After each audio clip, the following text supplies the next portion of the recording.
lately. But we are continuing with the altar in the world. This is now chapter 10, the practice of feeling pain.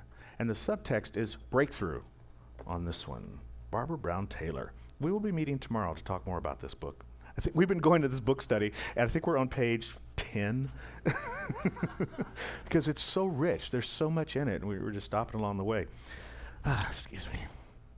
So, the pain gain pickle. And it is a pickle. It's a conundrum, this thing about pain. You know, they got the thing, no pain, no gain. As they tell you when you're working out, boom, boom, boom, you got to work out until it just hurts, because if you don't work out till it hurts, you're not going to get anywhere. No pain, no gain.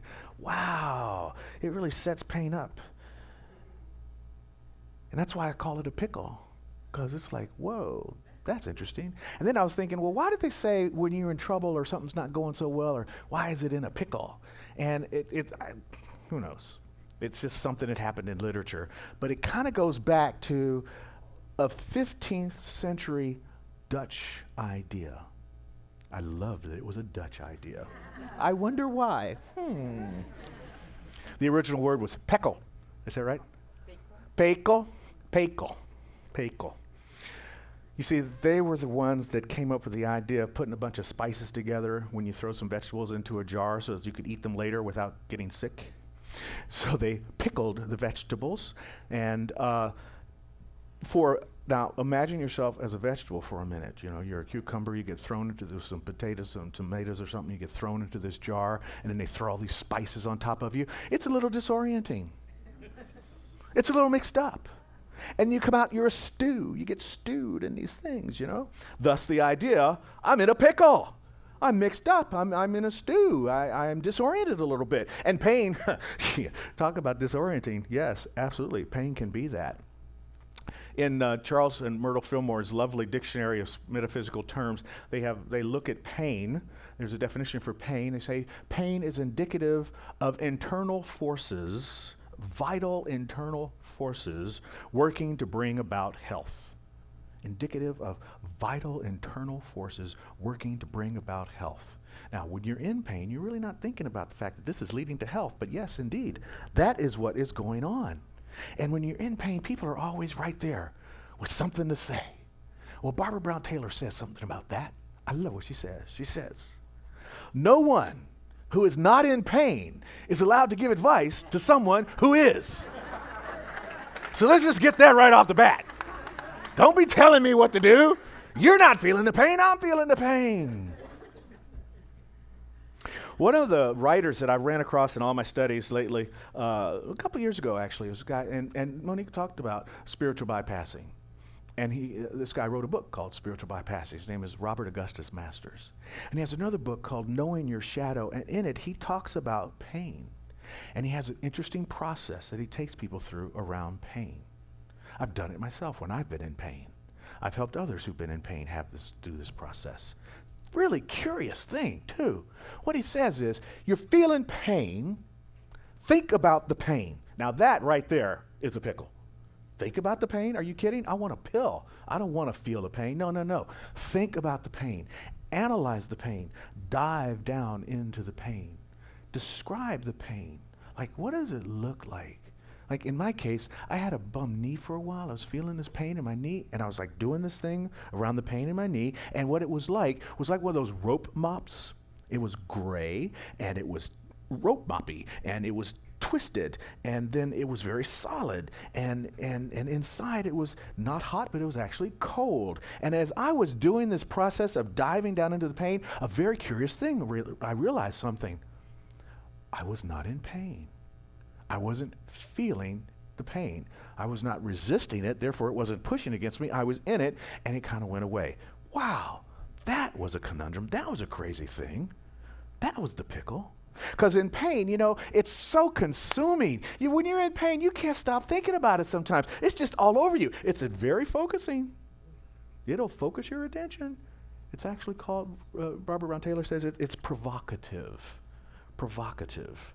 So I thought, yeah, provocative. What do you mean? Well, provocative. It's engaging. It's enraging. It's exasperating. It can stir things up and arouse your attention and call for something that you need to do. It can incite. It can stimulate. Pain can definitely stimulate you to action. can give rise to inducing you to do something about it. Pain, provocative, makes sense.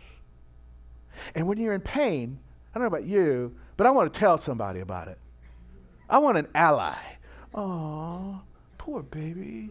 That must hurt. Yes, it hurts. Yeah, it hurts, you know. The only person I don't want to tell about it is the nurse. Does D gone? Huh? They're the ones that can give you them. I know, but they do this royal we thing. How are we feeling? Well, I don't know how we're feeling, but I'm feeling bad right now. I'm in pain. So that's the thing about, that's my resentment on nurse. Thank you. Thank you. I know you bring the health and the wholeness and everything, but this idea of like, how are we? You don't say that. Good. Glad they stopped.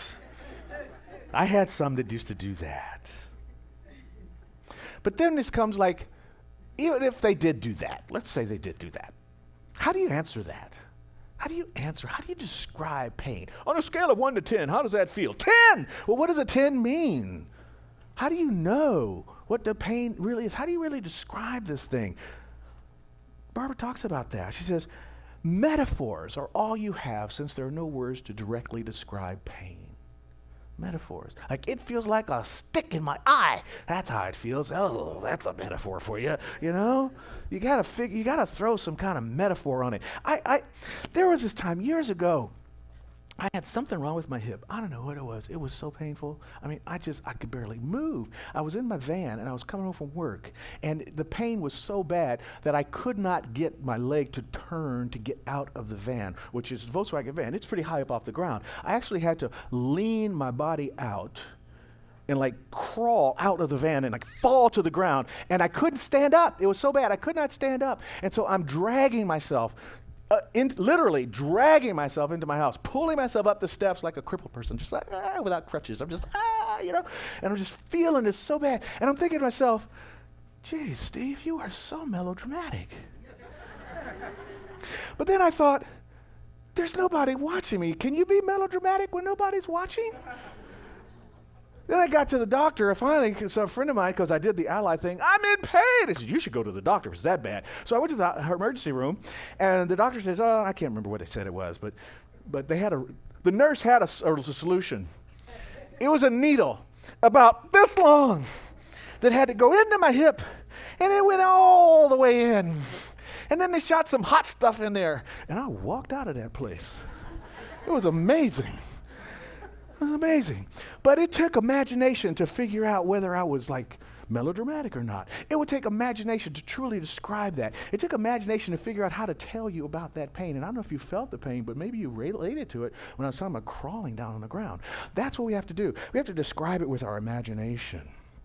You see, pain strips us of all illusions. It begs for attention. It's like, look at me, look at me, look at me. And it's that vital force bringing about healing. So it's also calling for change. It's calling to move us. See, the thing is, pain is very real. Dr. Holmes was very, very good about this. Yes, he believed in the wholeness and the oneness, that pain was not a necessary thing on a daily basis, that we could treat and get rid of it. But he also said, you don't tell someone who's in pain you're not in pain, it's an illusion. Because it's very real. Daily pain, too. If you're in daily pain, that's like a high-maintenance relationship. You know, it is on you. A friend of mine has tinnitus, like, all the time. All the time. And this guy is like not your spiritual kind of person. Not the kind of person that would come here and go for treatment, our type of treatment. Looked for every kind of remedy to this tinnitus and finally settled upon meditation. Amazing. That tinnitus turned this secular person who only believed in science into a meditator to find relief from that particular pain. You see, pain is something that's just, you can't avoid it, you can't deny it, you can barely numb it, and it's hard to fight it.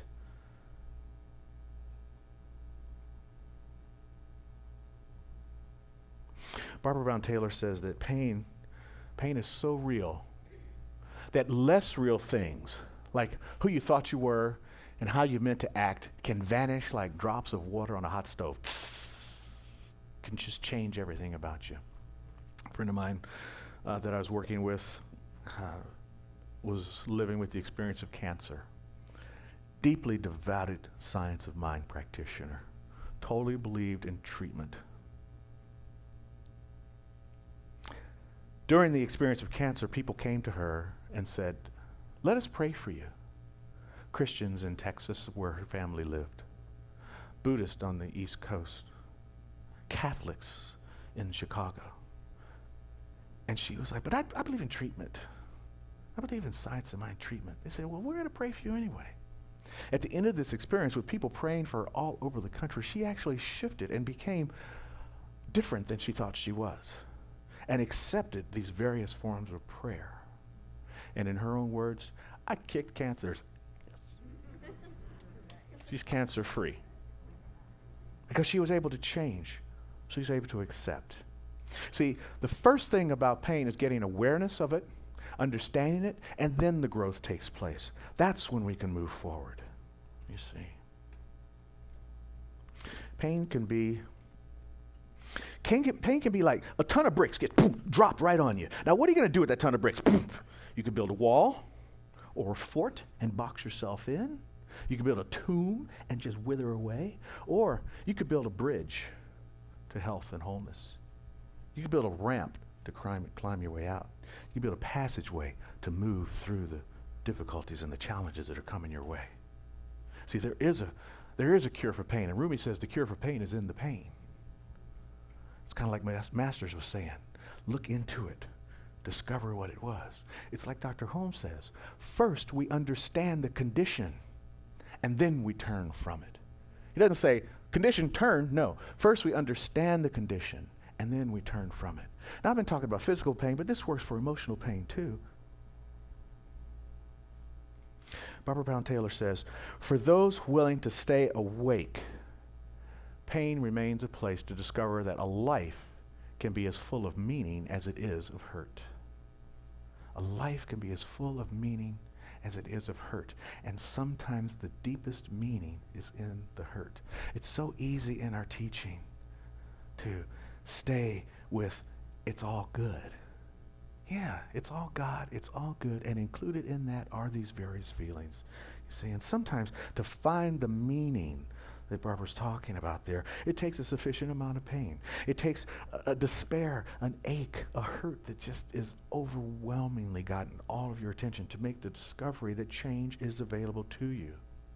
Mark Nepo becomes such a great writer simply because of that same experience. He moved through his pain, through his cancer experience, and you can read about it in that book of awakening. That's what he's talking about. That's the awakening in the book of Awakening. Awakening to understanding that the challenges he went through led to this wonderful bestseller, because what he got was the truth. He got the meaning. He got the understanding. So yeah, we want to treat for wholeness. We believe in the journey of wholeness, and that includes all of it. All of it, you see. There's no magical process for this deep transformation. There's no deep alchemy involved here except the deep dive into what we're experiencing. And I'm not saying we need to wallow in it either. I'm just saying get the message, and get the message by getting there. And once we get there, we have the tools in the science of mind. We have the tools in our teaching to get us to the other side. You see, but it begins by understanding what that experience is. This is a spiritual practice. You've never thought about it perhaps as pain as a spiritual practice, but it is a spiritual practice as long as we're not ignoring it, as long as we're understanding it and knowing that there is in the discovery an opportunity for change, moving to the other side. Remember what the Fillmore said, the pain is vital forces within you moving to bring you to higher health. This is the journey. It's all about moving into something good, something more. If we bypass it, we miss it. Michael Eckhart was one of the first theologians to really talk about this idea. He says, some people want to recognize God only in some pleasant enlightenment. It's all good. It's all lovely. It's all peaches and flowers and rainbows and butterflies. It's all wonderful. Yeah. And then they get pleasure and enlightenment, but not God. Because God is in every experience. God is the wholeness that we teach here. It's what we learn and talk about all the time. The poet Rainier Maria Rilke has a wonderful question I want to offer it to us. Why do you want to shut out of your life any agitation, any pain, any melancholy, since you really do not know what these states are working upon you? See, life is working us. It's working us in the pleasures, and it's working us on the other side. If you were to make one of those life charts, okay, trying to make it work for everybody that's here. No offense. I mean, if it was just the kids up here, like, should we make one of them life charts? But if you're making one of them life charts, and then you put all your experiences of life on there, and then you make a spike when it's been a painful experience, and then you go back there and you put all the leaps and growths in there, I would be willing to bet you that a lot of the spikes and a lot of the leaps and growth are going to be really close together. They're going to be related to each other. So, you know, it is a spiritual practice, but we don't understand that sometimes. We're in the middle of it. So I'm just saying, in the middle of it, maybe we can understand that it's not actually a mistake. That is a part of our growth. It's a part of our advancement. It's an opportunity to move forward. I've talked about this before, but I thought my world was changed forever when they decided that maybe you shouldn't come back here and do the weather anymore. It's like, well, I could do something else. No, nothing here. You can go home. But no, you can go home. But no, you can go home. In fact, here's a couple of guards, and they will help carry your stuff to the car. Wow. That hurt. But now, oh my God, look at this. Look at where we are. Look at what we get to do together. You know, there's meaning. There's meaning. There's stuff, the agitation, the melancholy, the pain. It's working something on us. It's working us to be better than we've ever been before.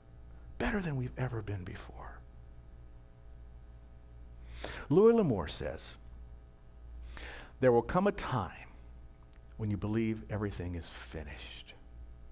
That will be the beginning.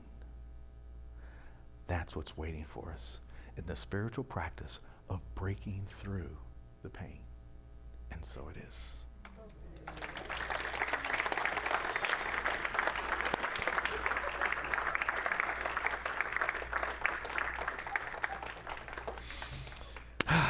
So, our affirmation, here we go.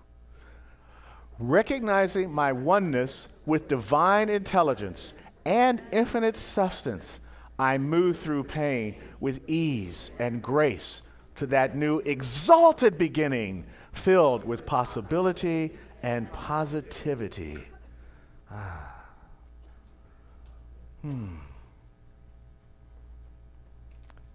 Sometimes, I think I cried all week writing this talk in pain. It's interesting. It's a really, really interesting experience. And that brings us to our time for prayer. And oftentimes we come to prayer, we come to treatment because we've come from that space of hurt. We've come from that space of pain where we need to move into something, those vital forces moving us into change. Thank you, my beloved. So I offer this time in prayer for us to really dive deep and to move through any kind of, wait, somebody else is listening to me, or what if they think? No, we're all here, we're all family, we're all together in this opportunity to speak the truth and to bring a vibrational energy to the non-local domain, and as we put that into prayer, to move that into the demonstration of that change for good and health in a person's life. So I invite you now to share with us out loud anyone you want prayer for in this moment. Patricia.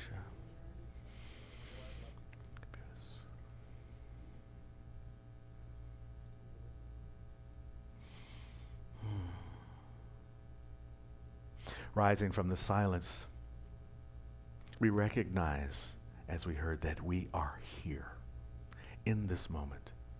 An experience, an expression of the divine, part of that wholeness that is life itself, that includes all aspects of life. It experiences the good, the pleasurable, the desirable, the hurt, the ache, the melancholy, the agitation, and the pain. It's all part of the oneness. It's part of those vital health forces moving us forward into this perfect expression that is life itself. So I'm knowing that for every voice that was spoken, every name that came forth, every idea that has been held in the mind of any person in this room, any person watching us on Facebook or live, any person in our sphere of influence who has a desire or an intention, we know that right now in this moment, that intention is met by that infinite wisdom. It is met by that infinite supply, so that a passageway is built, a ramp is constructed, a bridge is erected, taking us from here to that positive expression of life that moves us forward. It's a guaranteed process as we accept, acknowledge, and know the condition, and then we move with our feet. We are inspired by the divine. We know there is something within that knows, and we know that it knows. And in trust and in faith and in confidence, it is made manifest in time and space in this here place. This is the workings of Spirit. This is the power of prayer. This is the method we use and the conversation we have with the divine, which resides within and inspires and uplifts and supports us in magnificent and wonderful ways. I'm so blessed to know this truth for each and every person here, that I say thank you, Mother, Father, God. Thank you, Divine Presence. Thank you, Infinite Spirit, for your good, for your guidance, for your right action, for your deliverance right now, this moment. I release it to the law, which only says yes, yes, yes, my beloved, in whom I am well pleased. And so it is.